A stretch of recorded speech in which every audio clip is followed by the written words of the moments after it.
Présidente, c'est un amendement pour adapter nos villes au réchauffement climatique. Donc, selon le dernier rapport du GIEC, la température de la planète devrait augmenter de 1,5 degré dès 2030, soit 10 ans plus tôt que la précédente prévision.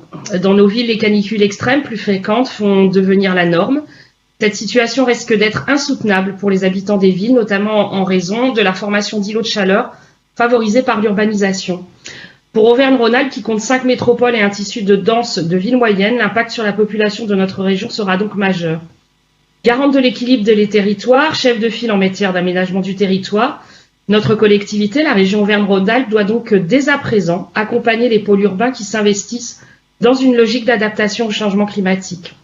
Des solutions sont d'ores et déjà disponibles pour limiter la formation d'îlots de chaleur, comme des architectures bioclimatiques, la végétalisation des villes, la gestion de l'eau, l'expérimentation des toits et trottoirs blancs, la rénovation des bâtiments pour limiter drastiquement le recours à la climatisation et bien d'autres solutions.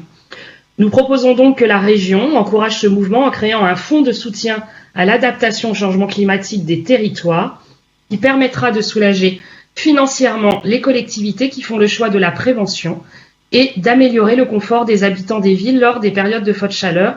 Et pour ce faire, nous vous demandons d'inscrire 5 millions d'euros en autorisation de programme pour la création de ce fonds de soutien à l'adaptation au changement climatique. Madame la Présidente.